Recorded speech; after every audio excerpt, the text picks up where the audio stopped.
ನಮಸ್ಕಾರ ಸರ್. ನಮಸ್ಕಾರ. ನಿಮ್ಮ ಹೆಸರು ಸರ್? ರಾಹುಲ್. ಏನು ಬೆಳೆ ಮಾಡಿದ್ದೀರಿ ಸರ್? ಸೌತೆಕಾಯಿ. ಎಷ್ಟು ಎಕರೆ ಮಾಡಿದ್ರಿ? 1 ಎಕರೆ ಇದೆ. ಹಾಂ ಸರ್. ನಮ್ಮ ಪ್ರಾಡಕ್ಟ್ ಯಾವ್ದು ಯೂಸ್ ಮಾಡಿದ್ದೀರಿ ಸರ್? ಇದು BSF 32-6-12 ಅಂತ. ಹಾಂ ಸರ್. ಡೆವಲಪ್ಮೆಂಟ್ಗೆ, ಹೂವು ಸೈಜ್ಗೆ, ಹೂವು ಪಿಂದಿ ಚೆನ್ನಾಗಿ ಬರುತ್ತೆ ನೋಡಿ. ಎಲ್ಲ ರೈತರು ಯೂಸ್ ಮಾಡ್ಬೋದು ಈ ಪ್ರಾಡಕ್ಟ್ನ. ಇದು ಹಳೆ ಈ ಬೇರೆ ಪ್ರಾಡಕ್ಟ್ಗೆ ನಮ್ಮ ಪ್ರಾಡಕ್ಟ್ಗೆ ಏನು ಡಿಫ್ರೆನ್ಸ್ ಕಂಡಿದ್ದೀರಿ ಸರ್ ನೀವು? ಇದು ಬ್ರಂಚು ನೋಡಿ, ಹೂವು ಪಿಂದಿ ಬಂದಿದೆ. ಹಾಂ ಸರ್. ಬ್ರಂಚು ಹಾಂ ಸರ್. ಒಳ್ಳೆ ರಿಸಲ್ಟ್ ಇದೆ. ಎಲ್ಲ ರೈತರು ಯೂಸ್ ಮಾಡ್ಬೋದು. Okay sir, thank you sir. Hello, ನಮಸ್ತೆ ಗೆಳೆಯರೆ. ನಿಮ್ಮ ಅಗ್ರಿಟೆಕ್ ಕನ್ನಡ ಚಾನಲ್ಗೆ ಸ್ವಾಗತ, ಸುಸ್ವಾಗತ. ಇಂದಿನ ಈ ವಿಡಿಯೋದಲ್ಲಿ ಬಂದು ಏನಪ್ಪ ಮಾಹಿತಿ ಕೊಡಕ್ಕೆ ಬಂದಿದ್ದೀನಿ ಅಂತ ಹೇಳಿದ್ರೆ, ನನ್ನ ಬ್ಯಾಕ್ಗ್ರೌಂಡಲ್ಲೇ ನೀವು ಗಮನಿಸ್ತಾ ಇರ್ಬೋದು, ಸೌತೆ ಗಿಡದ ಒಂದು ಬೆಳೆ ಇರ್ತದೆ. ಈ ಒಂದು ಬೆಳೆ ವಿಸ್ತೀರ್ಣ ನೋಡೋದಾದ್ರೆ ಸರಿಸುಮಾರು 1 ಎಕರೆ ಅಷ್ಟು ಇದೆ ಸ್ನೇಹಿತರೆ. ಈ 1 ಎಕರೆ ವಿಸ್ತೀರ್ಣದಲ್ಲಿ ಯಾವ ತಳಿ ಹಾಕಿದ್ದಾರೆ ಮತ್ತೆ ಯಾವೆಲ್ಲ ಒಂದು ಗೊಬ್ಬರಗಳನ್ನ ಬಳಕೆ ಮಾಡಿದ್ದಾರೆ, ಒಂದು ಪುಟ್ಟದಾದ ಮಾಹಿತಿ ರೈತರ ಹತ್ರ ಕೇಳೋಣ ಅಂತ ಬಂದಿದ್ದು. ರೈತರು ಬಂದು ನಾನು ಮಾತಾಡೋದಕ್ಕೆ ಆಗೋದು, ನನಗೆ ಬರೋದಿಲ್ಲ, ಹಾಗೆ ಹೀಗೆ ಅಂತ ಹೇಳಿದ್ರು. ಸೊ ಅವರ ಹೇಳಿರುವಂತ ಒಂದು ಡೀಟೇಲ್ಸ್ನ ಒಂದು ಸ್ವಲ್ಪ ನಿಮ್ಮ ಮುಂದೆ ಶೇರ್ ಮಾಡ್ಕೊಳಕ್ ಬಂದಿದ್ದೀನಿ ಸ್ನೇಹಿತರೆ.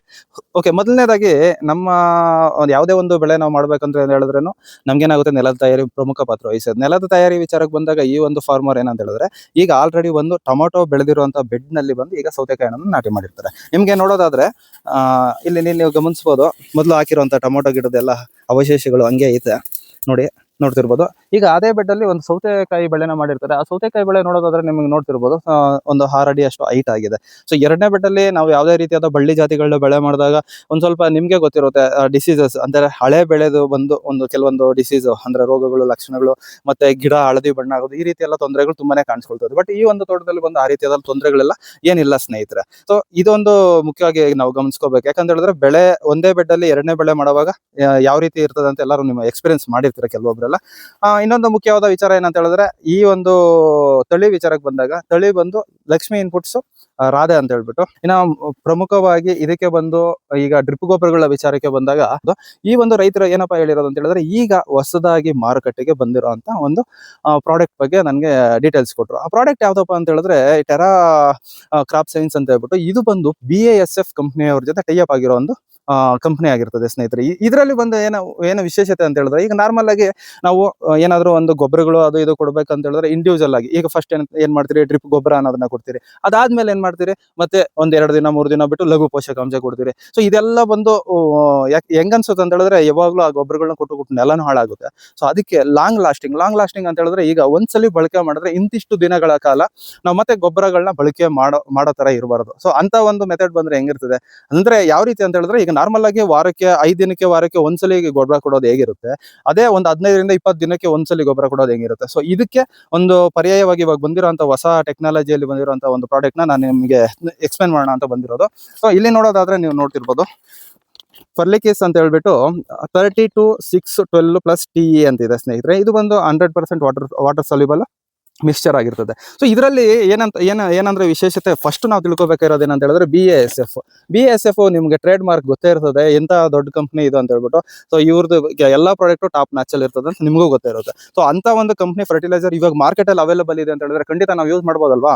ಸೊ ಈಗ ಮುಖ್ಯವಾದ ವಿಚಾರಕ್ಕೆ ಬರೋಣ. ಈಗ ನಾರ್ಮಲ್ ಆಗಿ ನಾನು ಇಷ್ಟೊತ್ತು ನಿಮ್ಗೆ ಏನ್ ಹೇಳಿದ್ದೆ, ನಾವು ಇಂಡಿವಿಜುವಲ್ ಆಗಿ ಒಂದೊಂದು ಗೊಬ್ಬರ ಒಂದೊಂದ್ಸತಿ ಕೊಡ್ತಾ ಬರ್ತಾ ಇರ್ತೀರಲ್ವಾ. ಸೊ ಆ ರೀತಿ ಬೇಕಾಗಿಲ್ಲ ಸ್ನೇಹಿತರೆ. ಈ ಒಂದು ಗೊಬ್ಬರನ ನೀವು ಒಂದು ಎಕರೆ ವಿಸ್ತೀರ್ಣಕ್ಕೆ 5 kg ಬಳಕೆ ಮಾಡಿದ್ದೆ ಆದ್ರೆ ಒಂದು 15ರಿಂದ 20 ದಿನದವರೆಗೂ ಮತ್ತೆ ಯಾವುದೇ ರೀತಿಯಾದ ಗೊಬ್ಬರ ಕೊಡೋ ಅವಶ್ಯಕತೆ ಇರೋದಿಲ್ಲ. ಅಷ್ಟು ನಿಧಾನಕ್ಕೆ ಇದು ಗಿಡಕ್ಕೆ ಏನಂತ ತಾಕತ್ತು ಕೊಡ್ತಾನೆ ಬರ್ತಾ ಇರ್ತದೆ ನಿಧಾನಕ್ಕೆ. ಅಂದ್ರೆ ಈಗ ನಾವು ಕೊಟ್ಟಿದ ತಕ್ಷಣ ಅಟ್ವನ್ಸ್ ಬೇಗನೆ ಕೊಟ್ಬಿಟ್ಟು ಆಮೇಲೆ ಸ್ಟಾಪ್ ಆಗೋದು, ಲೀಚ್ ಔಟ್ ಅಂತ ಹೇಳಿದ್ರೆ ನಿಮ್ಗೆ ಗೊತ್ತೇ ಇರ್ತದೆ. ನಾವು ನೀರೇನಾದ್ರೂ ಅಕಸ್ಮಾತ್ ಎಕ್ಸೆಸಿವ್ ಆಗಿ ಬಿಟ್ಬಿಟ್ರೆ ಏನಾಗುತ್ತೆ, ಒಳಗಡೆ ಹೊಟ್ಟೋಗ್ಬಿಡ್ತದೆ. ಅದ್ರ ಜೊತೆಗೆ ಇನ್ನೇಂತ ಹೇಳಿದ್ರೆ, ಈಗ ಬೇಸಿಗೆ ಆಗಿರೋ ಕಾರಣಕ್ಕೆ ಬಿಸಿಲು ಎಷ್ಟು ರೈಸ್ ಆಗುತ್ತೋ ಅಷ್ಟು ಬೇಗನೆ ನಾವು ಕೊಟ್ಟಿರುವಂತ ಕಂಟೆಂಟ್ ಏನಾದ್ರು ಎವಾಪರೇಷನ್ ಅನ್ನೋದು ಇರ್ತದೆ. ಸೊ ಇದೆಲ್ಲ ಬಂದು ಈ ಒಂದು ಟೆಕ್ನಾಲಜಿಯಲ್ಲಿ ಇರೋದಿಲ್ಲ ಅಂತ ಕಂಪ್ನಿಯವ್ರು ಹೇಳಿದ್ದಾರೆ. ಸೊ ಅದನ್ನ ನಿಮ್ ಮುಂದೆ ಎಕ್ಸ್ಪ್ಲೇನ್ ಮಾಡ್ತಾ ಇದ್ವಿ. ಮತ್ತೆ ಇನ್ನೊಂದು ಮುಖ್ಯವಾಗಿ ಕಂಪ್ನಿಯವ್ರು ಹೇಳಿದಾರೆ ಅಂತ ಹೇಳ್ಬಿಟ್ಟು ನೀವು ಹೇಳೋದಕ್ಕಿಂತ, ಒಬ್ಬ ರೈತರು ಯೂಸ್ ಮಾಡಿ ಈಗ ಅವರು ಒಂದೇನ್ ಮಾಡಿದಾರೆ ಅಂತ ಹೇಳಿದ್ರೆ, ಒಂದು ಲಿಕ್ವಿಡ್ ನ ಯೂಸ್ ಮಾಡಿರ್ತಾರೆ ಸ್ಪ್ರೇಗೆ, ಆಮೇಲೆ ಈ ಒಂದು ಗೊಬ್ಬರನ ಕೊಟ್ಟಿರ್ತಾರೆ ಅಷ್ಟೇ. ನಮಸ್ಕಾರ ಸರ್. ನಮಸ್ಕಾರ. ನಿಮ್ಮ ಹೆಸರು ಸರ್? ರಾಹುಲ್. ಏನು ಬೆಳೆ ಮಾಡಿದ್ದೀರಿ ಸರ್? ಸೌತೆಕಾಯಿ. ಎಷ್ಟು ಎಕರೆ ಮಾಡಿದ್ರಿ? 1 ಎಕರೆ ಇದೆ. ಹಾಂ ಸರ್. ನಮ್ಮ ಪ್ರಾಡಕ್ಟ್ ಯಾವ್ದು ಯೂಸ್ ಮಾಡಿದ್ದೀರಿ ಸರ್? ಇದು BSF 32-6-12 ಅಂತ. ಹಾಂ ಸರ್. ಡೆವಲಪ್ಮೆಂಟ್ಗೆ, ಹೂವು ಸೈಜ್ಗೆ, ಹೂವು ಪಿಂದಿ ಚೆನ್ನಾಗಿ ಬರುತ್ತೆ ನೋಡಿ. ಎಲ್ಲ ರೈತರು ಯೂಸ್ ಮಾಡ್ಬೋದು ಈ ಪ್ರಾಡಕ್ಟ್ನ.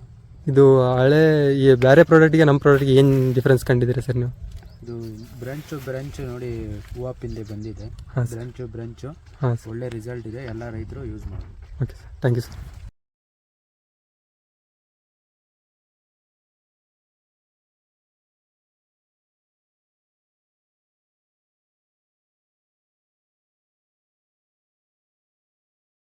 ಇವಾಗ ಅಲ್ಲಿ ಅದನ್ನ ಬಿಟ್ಟು ಇನ್ಯಾವುದು ಇನ್ನ ಗೊಬ್ಬರಗಳನ್ನ ಇದಕ್ಕೆ ಕೊಟ್ಟಿಲ್ಲ ಅಂತ ರೈತರು ಹೇಳಿದ್ದಾರೆ.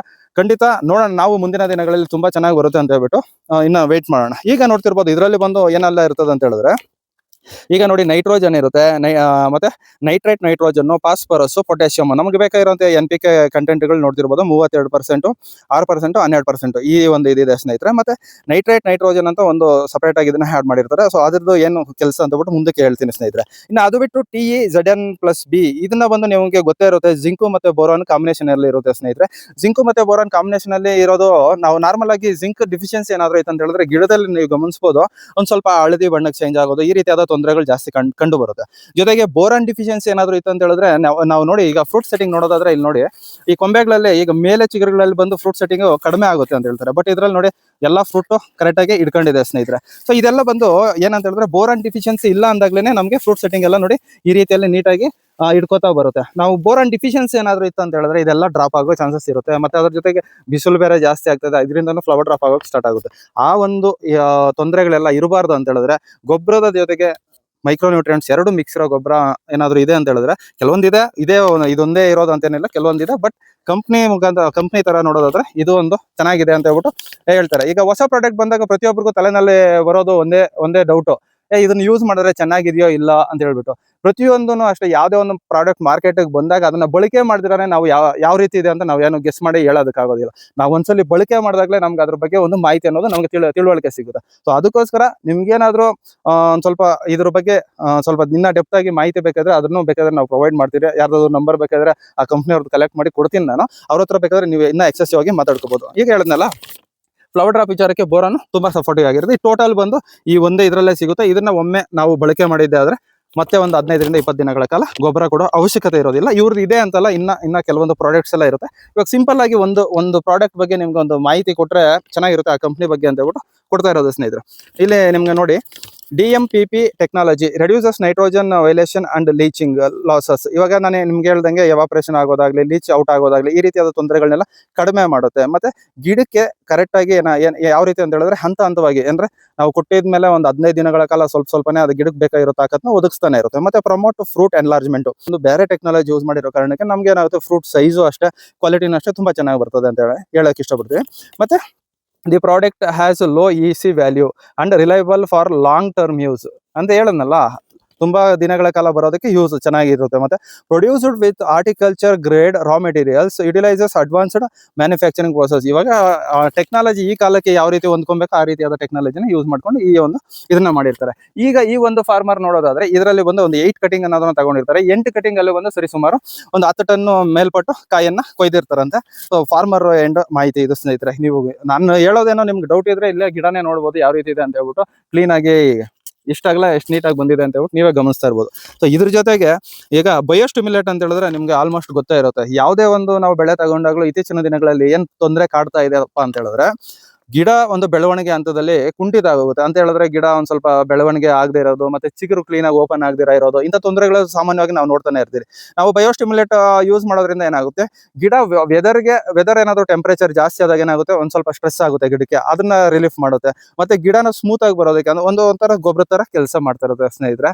ಈಗ ನಾರ್ಮಲ್ ಆಗಿ ಟೊಮೊಟೊ ವೈರಸ್ ಬಂದಾಗ ಏನ್ ಹೇಳ್ತಾರೆ, ಬಯೋಸ್ಟಿಮ್ಯುಲೇಟ್ ಯೂಸ್ ಮಾಡಿ ಅಂತ ಹೇಳ್ತಾರೆ. ಸೊ ಅದೇ ರೀತಿಯ ಒಂದು ನೀವು ಇಲ್ಲಿ ತಗೊಳ್ಳೋದಾದ್ರೆ TRX ಓಟಿಮೋ ಅಂತ. ಸೊ ನೋಡಿ, ಸೀವೀಡ್ ಎಕ್ಸ್ಟ್ರಾಕ್ಟ್ ಬಯೋಸ್ಟಿಮ್ಯುಲೇಟ್ ಅಂತ ಸ್ನೇಹಿತರೆ. ಇದು ಬಂದು ಸ್ಪ್ರೇಗೂ ಬಳಕೆ ಮಾಡಬಹುದು, ಅಥವಾ ಪ್ರಾಥಮಿಕ ಹಂತಗಳಲ್ಲಿ ನೀವು ಡ್ರಿಂಚಿಂಗ್, ಇವಾಗ ಯಾವ ರೀತಿ ರ್ಯಾಡಿಫಾರ್ಮು, ಇಸಾಬಿಯನ್ನು ಈ ರೀತಿ ಯಾವ್ದಾದ್ರು ಟಾನಿಕ್ಗಳೆಲ್ಲ ಡ್ರಿಂಚಿಂಗ್ ಕೊಡ್ತೀರಾ, ಅದೇ ರೀತಿಯಲ್ಲ ಇದನ್ನು ಡ್ರಿಂಕ್ ಸಹ ಮಾಡಬಹುದು. ಇಲ್ಲ ಬೇಕಾಗಿದ್ರೆ ಬೆಳವಣಿಗೆ ಹಂತದಲ್ಲಿ ಫ್ರೂಟ್ ಸೆಟ್ಟಿಂಗ್ ಸ್ಟೇಜ್ ಅಲ್ಲಿ ನಾವು ಸ್ಪ್ರೇ ಮಾಡ್ಕೋಬಹುದು. ಸೊ ಇದರಲ್ಲಿ ಬಂದು ಒಂದ್ ಸ್ವಲ್ಪ ವಿಭಿನ್ನವಾಗಿ ಇರ್ತದಂತೆ. ನಾರ್ಮಲ್ ಆಗಿ ನಾವು ಬಳಕೆ ಮಾಡೋ ಸೀವಿಡ್ ಎಕ್ಸ್ಟ್ರಾಕ್ಟ್ಗಳಿಗೂ ಇದಕ್ಕೂ ಒಂದು ಸ್ವಲ್ಪ ತುಂಬಾನೇ ವ್ಯತ್ಯಾಸ ಇದೆ ಅಂತ ಹೇಳ್ಬಿಟ್ಟು ಇವ್ರು ಹೇಳಿದ್ದಾರೆ. ಏನಂತ ಹೇಳಿದ್ರೆ, ಇನ್ನೇನಾದ್ರೂ ಹೆಚ್ಚಿನ ಮಾಹಿತಿ ಬೇಕಾದ್ರೆ, ಇದ್ರ ಬಗ್ಗೆ ನೀವು ಡೀಟೇಲ್ಸ್ ಬೇಕಾದ್ರೆ ಅವ್ರ ನಂಬರ್ ಬೇಕಾದ್ರೆ ನಾನು ಡಿಸ್ಕ್ರಿಪ್ಷನ್ ಅಲ್ಲಿ ಹಾಕಿರ್ತೀನಿ, ಸ್ಕ್ರೀನ್ ಅಲ್ಲಿ ಹಾಕಿರ್ತೀನಿ. ಅವ್ರ ಜೊತೆ ಒಂದ್ಸಲಿ ಮಾತಾಡಿ ನಿಮ್ಗೆ ಕನ್ಫರ್ಮೇಶನ್ ತಗೊಳ್ಳಿ. ನಿಮ್ಗೆ ಪ್ರಾಡಕ್ಟ್ ಬಗ್ಗೆ ಏನಾದ್ರು ಡೀಟೇಲ್ಸ್ ಏನ್ ಬೇಕು ನೀವು ತಗೊಳ್ಳಿ. ಯಾವುದೇ ಒಂದು ಪ್ರಾಡಕ್ಟ್ ಆಗಲಿ ನಾವು ಬಳಕೆ ಮಾಡಿದ್ರೇನೆ ಹಂಗೈತೆ ನಾವು ಹೇಳಕ್ಕಾಗಲ್ಲ. ಒಂದ್ಸಲ ಯೂಸ್ ಮಾಡಿ ನೋಡಿ, ನಮ್ ಕಡೆಯಿಂದ ಒಂದು ಮಾಹಿತಿ ಕೊಡಬೇಕು ಅಂತ ಅನ್ಸೋ ಅದಕ್ಕೋಸ್ಕರ ನಿಮ್ಗೆ ಕೊಡ್ತಾ ಇದ್ದೀನಿ ಅಂತ ಹೇಳ್ತಾ, ಈ ಮಾಹಿತಿ ಏನಾದ್ರು ನಿಮ್ಗೆ ಇನ್ಫಾರ್ಮೇಟಿವ್ ಅನ್ಸಿದ್ರೆ ಸೊ ಈ ಒಂದು ವಿಡಿಯೋನ ಲೈಕ್ ಮಾಡಿ, ಶೇರ್ ಮಾಡಿ, ಜೊತೆಗೆ ಈ ಒಂದು ಪ್ರಾಡಕ್ಟ್ಗಳನ್ನ ಒಂದ್ಸಲಿ ಯೂಸ್ ಮಾಡಿ ನೋಡಿ ಅಂತ ಹೇಳಕ್ಕೆ ಇಷ್ಟಪಡ್ತೀನಿ. ಎಲ್ಲರಿಗೂ ಧನ್ಯವಾದಗಳು. ಶುಭ ದಿನ.